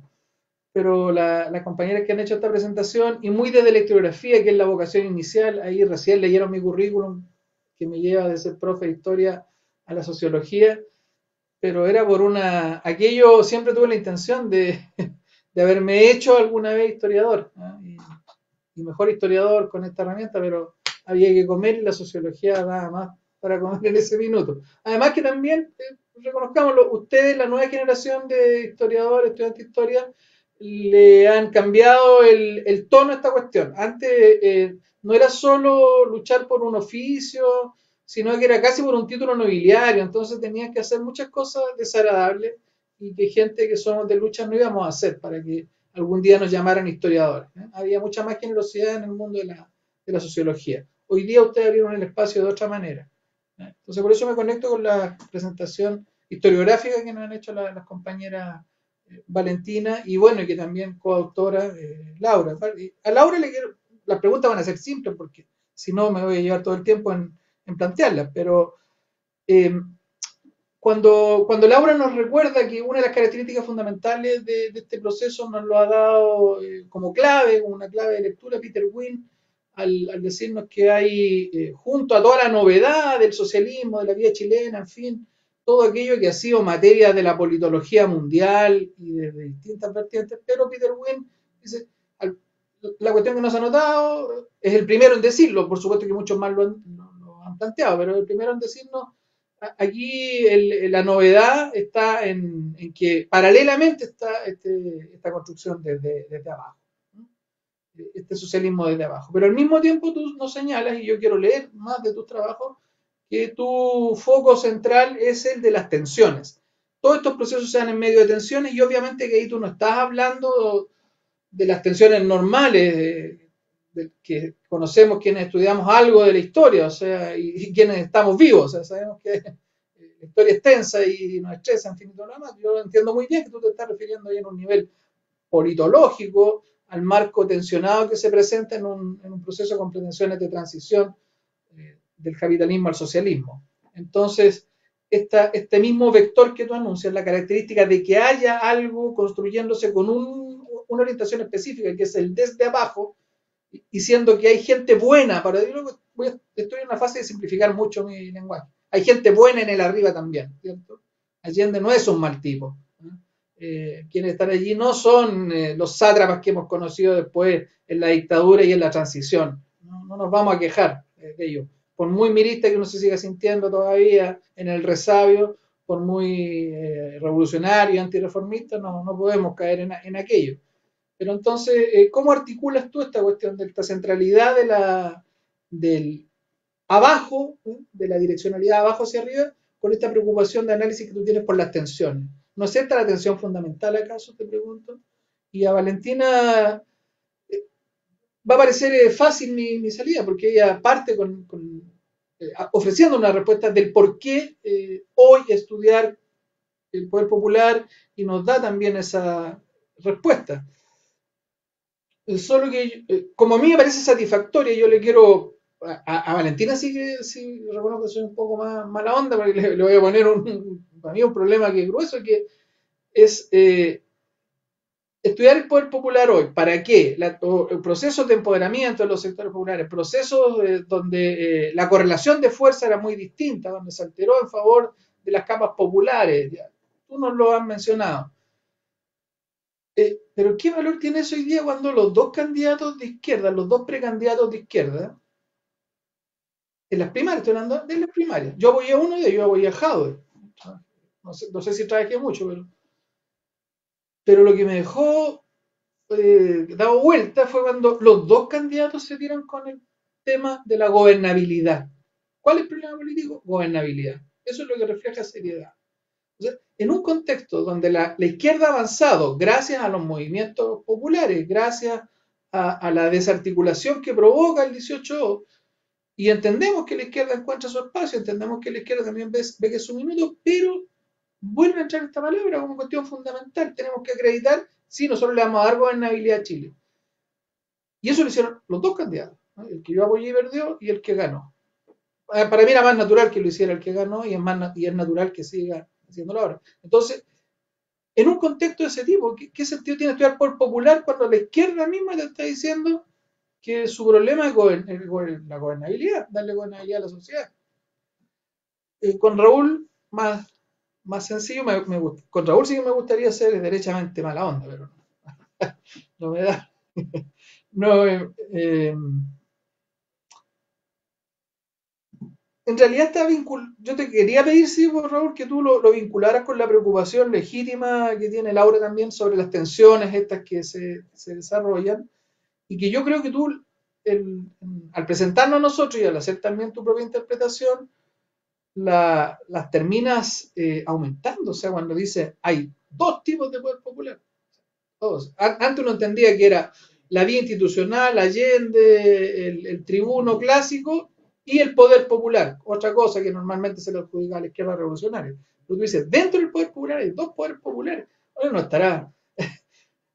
no le estará generando más pega todavía, más tema, por lo menos desde el punto de vista teórico, a Laura. O sea, ¿acaso este ejercicio? Porque uno también tiene que ser responsable de las conceptualizaciones, obviamente que tiene que ser responsable también del concreto real con el cual se la está viendo, pero ¿no habrá alguna manera de poder leer también esos dos poderes populares en alguna clave conjuntiva? Y eso es lo que yo te pregunto a ti. Y con Benja voy a compartir una preocupación militante. Te voy a preguntar por qué. No, ¿por qué, Benjamín? No, pero el por qué es el siguiente. Yo estoy en un proceso de recuperación bastante serio de lecturas de economía política. Por mucho tiempo me he alimentado, mi régimen, mi nutrición intelectual ha sido recomendaciones acá del amigo presente, no sé si está todavía Sergio, que lo nombré antes, pero también ahora yo me digo la economía política es la más dura, y está súper interesante el desarrollo actual de la crítica a la economía política marxista. realmente los tipos de una lucidez y se peinan con las mismas cuestiones que se peinan los economistas neoliberales y la econometría les vale madre y ahí tienes a Chaik que puede hacer mucha mejor matemática económica que otros. Fantástico. Pero estos tipos avanzan por ese lado, te generan condiciones para interpretar bien el fenómeno que tú planteabas, esta necesidad de superar el capitalismo, pero dicho en palabras de un historiador, y yo sé que Benja es el que más dificultad ha tenido acá en este panel para constituirse un historiador, porque irse por la vía de profe, irse al sur a ser profe, no nos contemos cuentos, hay una economía política en esa decisión, y obviamente que te pone más lejos de la condición de historiador el hacerte profe allá en Coyhaique. Pero igual, para mí el Benja es gran historiador. Y lo digo desde ese punto de vista, entonces, como gran historiador, entiendo yo que cuando tú hablas de la necesidad del socialismo, es una cuestión muy distinta que me la dijeran quienes han estudiado con Sergio Villalobos, por ejemplo, ¿no? O con Freddy Urbano, que necesidad lo van a ver desde el punto de vista hegeliano, y obviamente que se entiende que nosotros los revolucionarios y las revolucionarias tendríamos que rebelarnos contra ese concepto de necesidad, porque finalmente eso anula la historia. Pues, si hay necesidades históricas, bueno, vamos a estudiar cuál es esa máquina.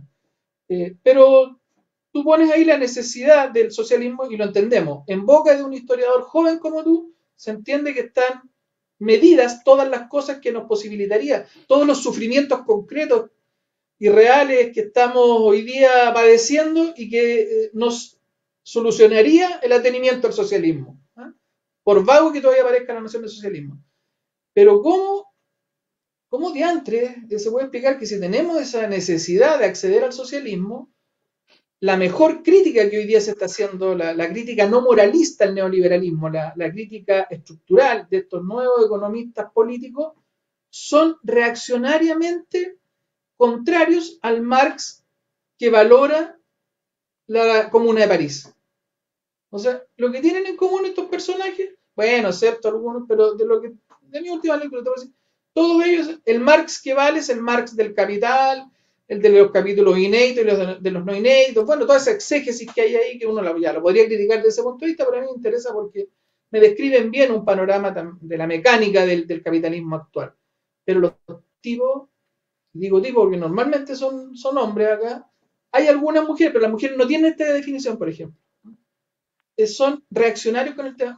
Marx, sí, tú ahí se puso un poco llorón. Vio una telenovela que era La Comuna de París y se puso sensiblero. ¿Qué te parece eso, Benjati?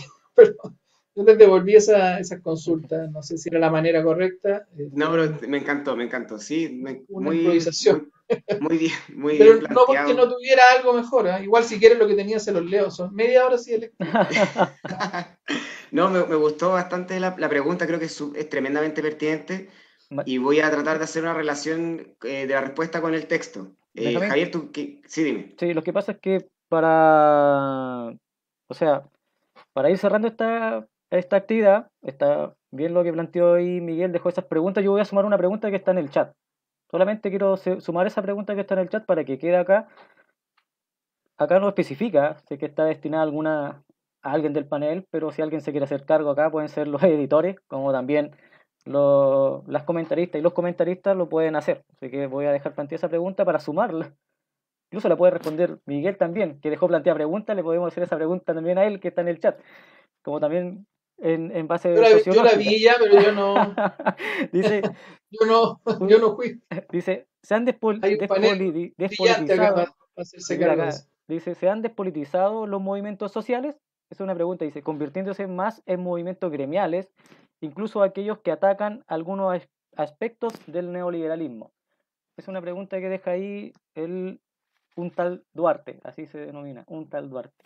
Así que sumo también esa pregunta acá para que se pueda ser respondida. Así es que solamente se puede sumar el Pablo Seguiel ahí si no es demasiado ya lo que me pongo para responder esa parte. La última parte de la actividad, si es que para que puedan responder las preguntas que dejó Miguel y la pregunta que se planteó en el chat. Y con eso ya estaríamos terminando esta actividad. Así es que adelante para que respondan las preguntas de Miguel.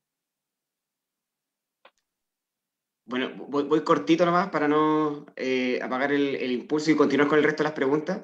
Yo creo que la pregunta que hace Miguel es tremendamente pertinente. O sea, ¿qué es el socialismo, finalmente, ¿no? El horizonte socialista del cual se habla, del cual se hablaba también durante la Unidad Popular, ¿en qué se traduce? Y más pertinente aún, ¿qué es el socialismo hoy día, ¿no? Para el futuro.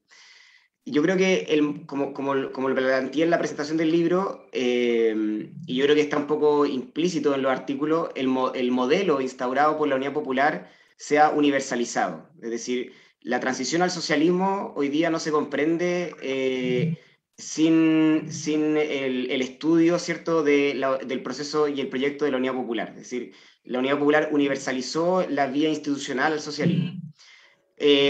Podamos quererlo aceptar más o menos, digamos, pero es una cuestión práctica a esta altura.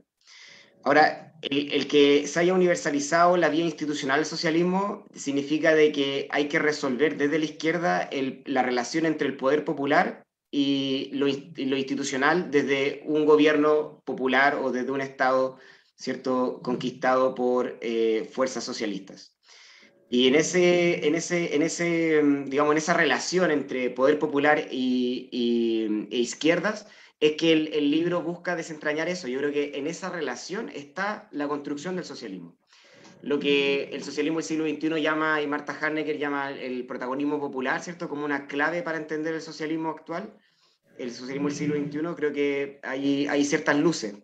Y por ahí se puede ir dibujando, digamos, distintas posibilidades para ir entendiendo el socialismo en este siglo XXI.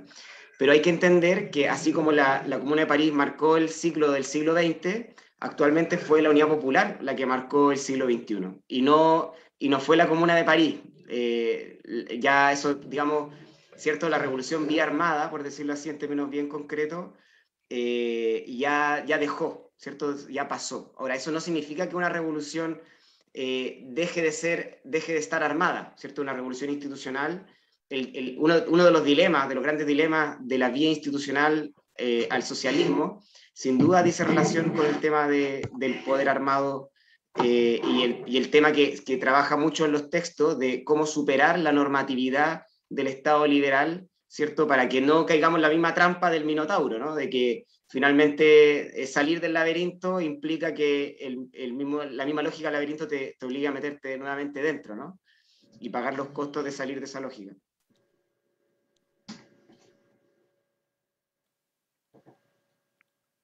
Gracias, Benjamín. No sé si alguien más quiere continuar con las respuestas que dejó Miguel, Laura, Valentina, Raúl. ¿Yo continúo? ¿Sí? Adelante. No, también cortito. En mi caso en particular, mis investigaciones son acerca de los intelectuales y la tensión que yo estoy visualizando con respecto al poder popular y la izquierda es en qué medida entonces se organiza la izquierda, este poder, podríamos decir, desde arriba institucional en torno a la emergencia del poder popular y cuáles son y de ahí yo veo en los debates intelectuales algunas tensiones con respecto a cómo debería canalizarse esa energía revolucionaria del poder popular. En ese sentido, yo estoy estudiando algunos intelectuales del CESO, como acá Benjamín señaló a Marta Harnecker, por ejemplo, que en Chile hoy hace una constante llamado, primero que todo, a la unidad a la izquierda, evitar el sectarismo, el dogmatismo, incorporar al movimiento popular, en ese sentido. Y por eso las tensiones, que hay una división profunda en algunas organizaciones, o en torno a la izquierda en general, respecto a la estrategia, y están viendo entonces cómo en el fondo esta dualidad de poder, y por eso yo también refería a lo que decía Peter Wynne respecto a la revolución de abajo, está tensionando el mismo proyecto y la estrategia de la Unidad Popular y cómo construir socialismo. Desde esa perspectiva yo estoy viendo las tensiones, en lo estratégico, también en lo teórico, respecto a qué es el poder popular, que ellos mismos lo están definiendo en su momento, estos intelectuales como Marini, Totonino Santos, la misma Marta Harnecker, y por el lado los economistas, Pío García, también Alberto Martínez, que también desde una perspectiva economicista también están haciendo una mirada a cómo se están constituyendo el poder popular en los espacios de trabajo, las HAP, los comandos comunales que iban a hacer las organizaciones, y finalmente se va viendo una evolución del llamado a que la conducción la tome el movimiento ya definitivamente popular, cuando ya el asedio al gobierno es muy profundo. Estoy hablando de agosto del 72, justamente porque estoy escribiendo un artículo sobre estos comentarios que escribieron estos intelectuales en Chile hoy. En ese sentido estoy viendo las tensiones, porque me parece que trae consigo un problema no resuelto que vimos, también lo vemos hoy lo han señalado, nuestro presente, o sea, la izquierda cómo se organiza frente a este estallido social, a esta revuelta, esa paralización un poco, esa desconexión con los sectores populares, con los gremios, con las organizaciones, de alguna manera refleja esas tensiones que ya estaban pasando en la Unidad Popular, y esos son los temas que a mí me están interesando en este momento. Gracias. Gracias, Laura. ¿Alguien más continúa? Continúo por el Sí. orden. Bueno, quería partir mencionando que bien mala onda la pregunta, precisamente por algo que había estado comentando justamente ayer con el Matías, a propósito de no querer adentrarme tampoco en el hoy por un estado emocional y mental que todavía no supera las primarias recién pasadas. Te cambio la pregunta. Así que ahí, claro, también estoy con esa depresión post-primaria que nos dejan este panorama político que pudimos ver por lo demás en el debate de anoche. Muy paupérrimo en muchos sentidos también, vale mencionar. Y bueno, en esta pregunta de por qué estudiar el poder popular hoy, creo que también está un poco, es como que esbozó incluso la propia respuesta, o sea, ante esta predominancia de la gobernabilidad, creo que se hace también necesario pensar en estos otros, en estas otras gestaciones de acción política que no necesariamente están representadas en este debate sobre la gobernabilidad. Y ahí estoy pensando también que por mucho de que, por ejemplo, hoy en día los candidatos hablen de las mujeres, hablen de las disidencias sexuales, no siempre estas están representadas efectivamente desde el feminismo o desde las comunidades LGBTIQ+, en esta discusión. Entonces creo que revisitar esta idea del poder popular y repensarlo tiene que ver también con todas estas luchas que todavía permanecen muy al margen, muy visibles en la calle, muy poco visibles también en esta discusión de la gobernabilidad que mencionaba. Eso más que nada como para no extenderme tanto y seguir sufriendo ante la pregunta que me hizo. Gracias, Valentina. Raúl. No da para largo. Yo dije que iba a mencionar, en todo caso, solamente señalo que esta idea, digamos, de poder popular institucionalizado por arriba no es una idea mía, en un texto tratando de acordarme de una revista mexicana. Pero refleja un poco la tensión, en la conceptualización, refleja un poco la tensión en la conceptualización sobre el tema de poder popular, ¿no? Un poder popular institucionalizado, donde las concepciones, digamos, están y todavía se mantienen en cierta izquierda por la historia que tenemos, ¿no? Donde la captura del Estado es central, la captura del Palacio de Invierno es central, ¿ya? Y no digo que no tenga que ser central, ¿eh? Ojo, no estoy diciendo eso, pero que está puesto ahí, ¿ya? Entonces que por lo tanto va desde arriba, ¿ya? Y por eso como lo presenta, digamos, ¿cómo se llama? Lo señala la misma Gemita, ¿no? Ya en su texto, ¿no? Ahí, y pone como ejemplo, claro, el poder popular pensado desde el Partido Comunista era básicamente el copamiento como estrategia, digamos, de tránsito hacia el tema del copamiento del Estado, hacia, digamos, la producción, digamos, de poder popular. Pero esa era la vía institucional. Y la vía institucional de los partidos de izquierda. ¿Sí? O de cierta izquierda, perdón, para no decirme, ¿no? Versus desde abajo, básicamente, algo que tú pones ahí, y que yo encuentro mucho sentido hoy en día, y que me conecto con lo que decía Valentina, versus otra estrategia de producción de poder, y de poder que no tiene que estar necesariamente ligado a eso, sino que tiene que estar a las producciones de la vida cotidiana, por ejemplo, hacer política desde la vida cotidiana, ¿ya? Y ahí en salsa, digamos, con los feminismos, o sea, en causa con los feminismos, con los animalismos, con los veganismos, con las disidencias sexuales, etcétera, etcétera, nuevas formas de estructura, básicamente, de politización, en el amplio sentido de la palabra, o de nuevas construcciones, digamos, de subjetividad política, que generan, digamos, otro tipo de poder. Y si entendiendo el poder como nueva forma de construcción de relaciones sociales, nueva forma de construcción de relaciones políticas, etcétera, etcétera, ¿no? Entonces, ahí está la discusión. Ahí está, yo pienso que ahí está la discusión, porque claro, me había asustado de más, sí, te entiendo. No. Digo sobre eso, ¿no? Porque algunos intelectuales, yo puedo inscribir en ciertas corrientes autonomistas, algunos intelectuales marxistas norteamericanos radicales, en los años 60 ya decían, pero ¿por qué tenemos que mirar tanto al Estado? ¿Por qué tenemos que mirar tanto al Estado? Y toda la política que desarrollamos nosotros es siempre mirando al Estado. Estoy tratando de acordarme ahí algunas cosas, particularmente de ciertos cientistas políticos radicales norteamericanos, que son los fundamentos, digamos, del autonomismo. ¿Por qué mirar siempre al Estado? ¿Ya? Y si tenemos el ejemplo de la comuna, ¿ya? ¿Te fijas, no? Y no digo que hay que volver a eso, no, para nada, pero estoy diciendo, oye, sí, también tenemos que hacer gestión, ¿no? Tenemos gestión nosotros mismos y generar nueva política, ¿ya? Y a lo mejor, bueno, algunos me han dicho, eso tú estás proponiendo una política sin partido, sin estructura, sí, porque tengo un problema con esos partidos políticos, cómo se han estructurado esos partidos políticos. ¿Te fijas, no? ¿Ok? Sí. Y yo creo que justamente la revolución del 18 de octubre es la expresión básicamente de un movimiento, que tampoco el concepto de movimiento social, que ahí yo estoy preocupado por las categorías, y eso es mucho de sociólogo. Ya, si estamos hablando de movimiento, no, pero lo que se ve en la revuelta es precisamente una movilización, comillas, solamente lo podemos decir comillas, sin mediación, digamos, de estructuras partidarias políticas.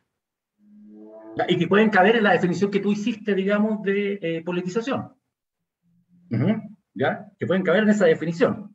Que yo, en general, la puedo compartir, pero yo creo que habría que entrar en una discusión ahí sobre ese concepto, porque para mí va un poquito más allá, no necesariamente.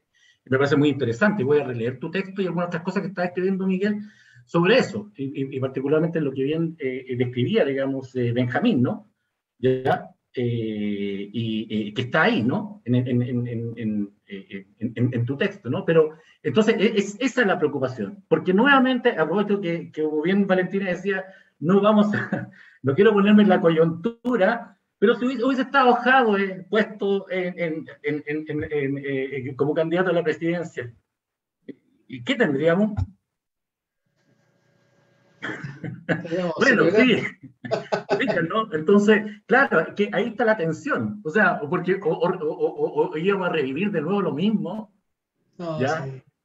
Íbamos a revivir nuevamente lo mismo y empezamos entonces con las consignas, crear poder popular, y estamos todos así contra. ¿Te fijas, no? A eso me refiero, ¿no? Yo digo que es un asunto muy complejo. Yo creo que sí siento que estamos viviendo un proceso. Lo ponía en un artículo, ¿no? Estamos viviendo un proceso de despolitización que nos permite repolitizarnos, ¿sí? De despolitización de las estructuras básicamente partidarias y las formas de entender la política tradicional acá en Chile. Que eso que en la ciencia política, desde ¿cómo se llama? Desde Weber y Schumpeter nos llevan, digamos, a la construcción de la democracia liberal, una democracia, digamos, de mínimo, donde lo único que les interesa es básicamente que la gente participe, pero que la gente participe solamente en ir a votar. ¿Ya? Eso es todo lo que le interesa a la democracia, ¿no? Entonces, por esa democracia, no. Entonces, lo que nos trae el libro es esos intentos de construir una democracia popular, una democracia radical, ¿ya? Y que justamente nos dice y nos convoca y nos invita a decir, ¿cómo podemos hacer eso ahora? Con todos los problemas que eso nos trajo. Y nos siguió que digo, y cierro nomás con esto, que eso nos llevó al problema de 1985 con el Acuerdo Nacional. Otra ola de movilización, ya los movimientos sociales ahí en la ola, en la punta, como un tsunami, básicamente. ¿Y qué pasa? Que la gente, y ahí también Gema, es súper interesante lo que señala, ¿no? ¿Qué pasó ahí? No porque lo diga Gema, pasó que el poder popular pasó el bastón a los partidos políticos para que negociaran el proceso de transición. ¿Y qué significó eso? Todo lo que vivimos en este proceso de transición.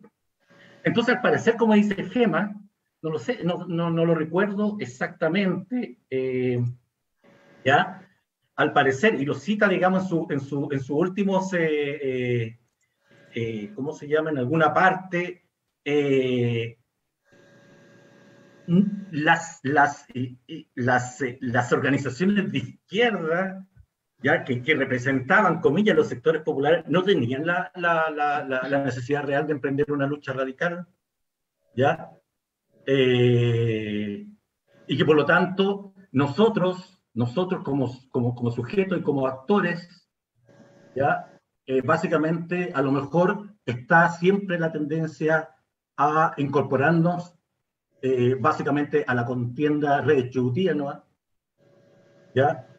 Y por lo tanto las revoluciones que nosotros soñamos, o las revoluciones, digamos, que se pensaron, ¿ya? Eran precisamente la vía institucional, y que entonces es la vía institucional, como estamos viendo hoy en día, ¿ya? Y esa es la vía, ¿ya? Por más poder popular que haya. No sé, yo ahí, lo de la esquema me dejó ahí, ya, al final, ¿no? O sea, nosotros en sentido figurado, siempre vamos a apostar por la vía institucional. Y el gobierno de Allende es el mejor ejemplo de eso, a pesar de todo lo que tú señalas, Miguel, en tu texto, de toda la ola que teníamos ahí de construcción de una izquierda típica revolucionaria. A pesar de eso, y no por negarle a Allende tampoco, no, para nada, no, es lo que se hizo. ¿Ya?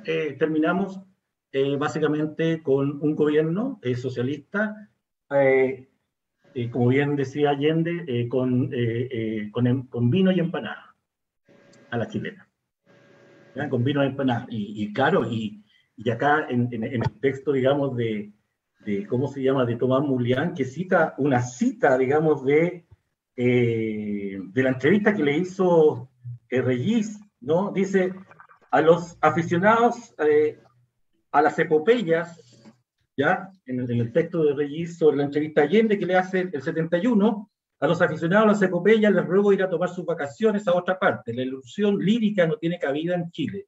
En un continente donde cualquier coronel hace 3 discursos por día sobre la Revolución Nacional, los chilenos deben contentarse con un gobierno que se llama modestamente popular. ¿Ya? Modestamente popular. Punto. No sé. Bueno, para la discusión nomás, compañeros. ¿Ya? Gracias, Raúl. Gracias a todos y todas por la respuesta que plantearon a las preguntas de Miguel. Vamos a responder la pregunta que estaba en el chat y con eso ya vamos a ir finalizando la presentación, la actividad de hoy día, que es el lanzamiento del libro de Izquierdas y Poder Popular en Chile, 1970-1973, el volumen 1, que es sobre articulaciones conceptuales, que lo pueden adquirir escribiendo al correo edicionescaparate1@gmail.com. Es que creo que Pablo va a responder esta pregunta, sí. Así que adelante, Pablo. Gracias, Javier. Bueno, reiterar el agradecimiento a todos ustedes por sus comentarios críticos y también bien situados desde sus campos de experiencia. Yo creo que eso es lo interesante de contrastar lecturas de los autores con un lector que no necesariamente el público objetivo que uno piensa cuando escribe el texto, porque eso precisamente permite hacer una relectura crítica y activa del texto.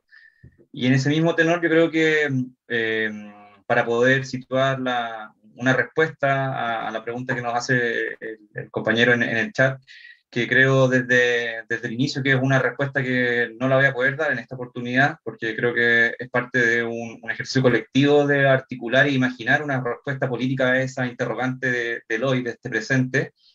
Sí me gustaría decir al menos algunas cosas que creo que pueden aportar a dar voces para esa respuesta, y que creo que este texto pueden darlo para, y pueden contribuir también a una respuesta un poco más situada.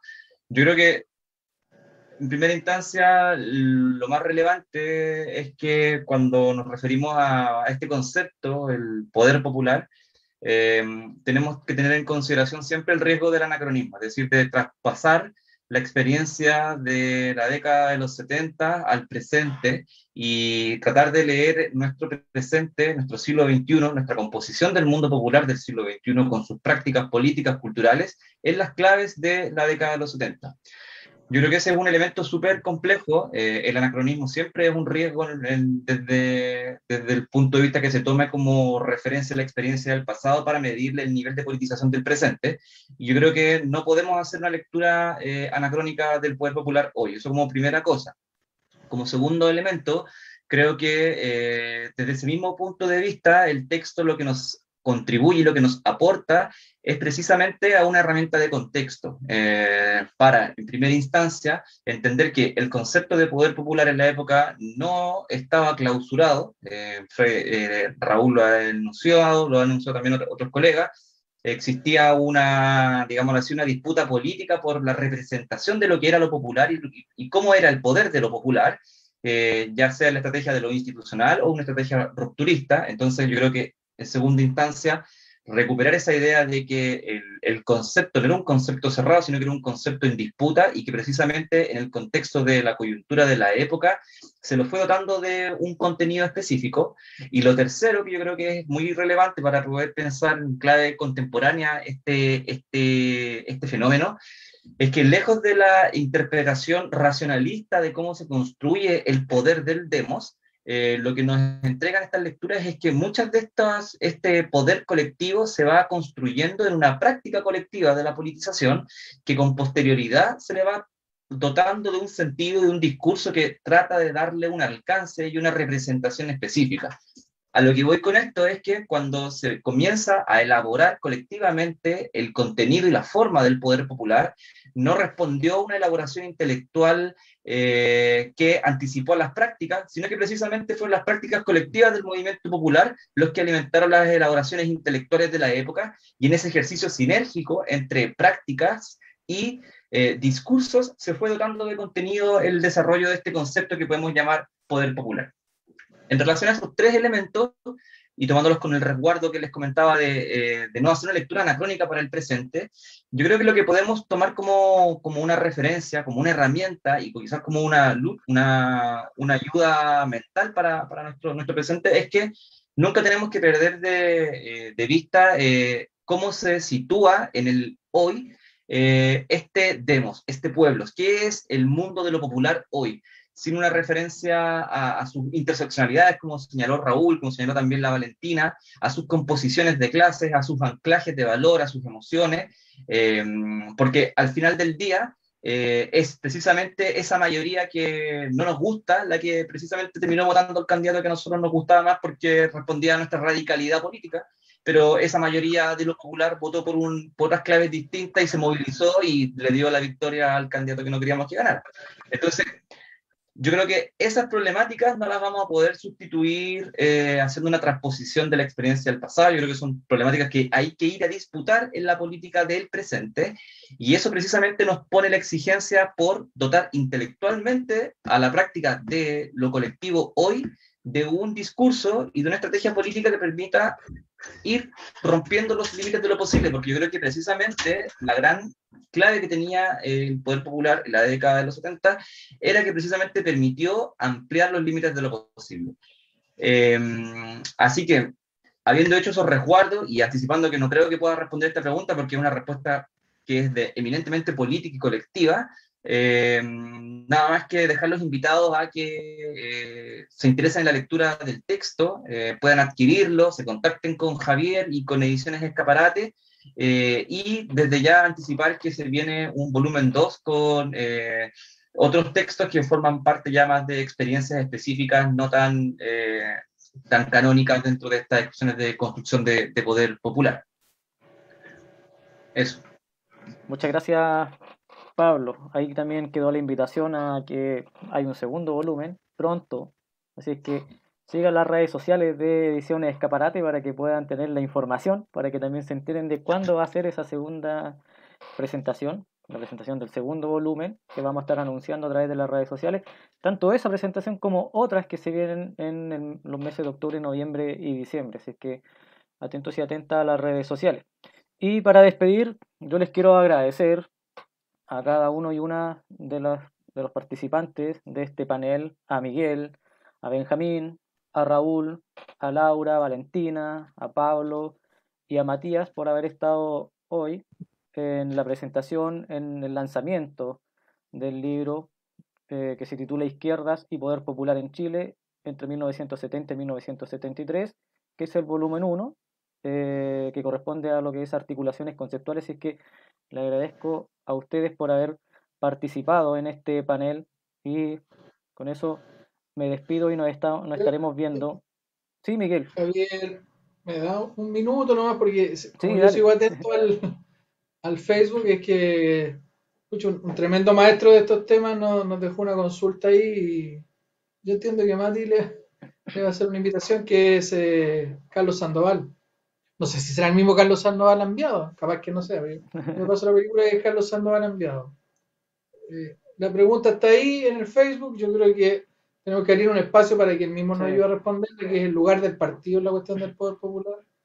Y yo diría que militantes como él lo que hicieron fue precisamente abrirnos otra visión, porque la discusión antes de esas militancias que Carlos ha descrito en sus libros, eran de cuál es el partido de la revolución. Y yo creo que por lo menos para algunos de nosotros, después de militancias como las de Carlos, después de reflexiones como las de Carlos, la pregunta es si puede haber y cuál es el partido del poder popular. Por lo menos para mí esa sigue siendo la pregunta. Ya no es la pregunta abstracta de cuál es ese partido de la revolución, sino cómo tomo partido por el poder popular. Así que medio que le respondo ahí, pero creo que ahí no quería dejarlo, lo preguntó al final. Sí, sí, eso también es una invitación en el sentido de que por temas de tiempo no podemos resolver todas las preguntas que quedan planteadas, pero sí queda abierto ese chat ahí en el Facebook para que el panel de acá, tanto comentaristas como editores, puedan también responderle de forma escrita algunas preguntas que acá no alcanzamos a resolver, porque insisto, por temas de tiempo no alcanzamos a resolver, pero porque siempre ocurre que al principio, cuando están comentando, no aparece ninguna pregunta, después alguien lanza una pregunta y se empiezan a entusiasmar y ahí aparecen más, entonces se van sumando, a veces sucede que cuando estamos cerrando aparece una pregunta, entonces no la alcanzamos a responder y a plantear acá, pero sí queda abierto ese chat para que ustedes, todos los que están acá en el panel, puedan responder esas preguntas que quedan dentro del chat. Así que y en ese mismo sentido, Javier, yo creo que esa misma respuesta se puede esbozar en el volumen 2, porque el volumen 2 de las experiencias se problematiza harto la relación entre los movimientos de diversa naturaleza con las formas partidarias, y yo creo que ahí podríamos retomar esta pregunta que nos hace Carlos, que bueno, todos hemos leído sus trabajos y con gusto podemos conversarla en profundidad en esa oportunidad. Y hacerle llegar el 1 y el 2, o sea, sí. mínimo. Sin duda. Eso a cuenta nosotros los autores, no se preocupe la editorial. El 1 lo tenemos en la mano, Carlos, el 2 en cuanto esté. Ahí harán la coordinación. Ahí le mandamos unas copias. Sí. Ya, muchas gracias, un gusto haber a cargo de Don Miguel, y los rutos así, ¿no? Ese Miguel, ¿no? Sí, no este otro. Nos estamos viendo entonces, un gusto haber estado y compartir este espacio con compañeras y compañeros. Chao. Muchas gracias por la invitación. Chao, chao. Por el libro. Ya.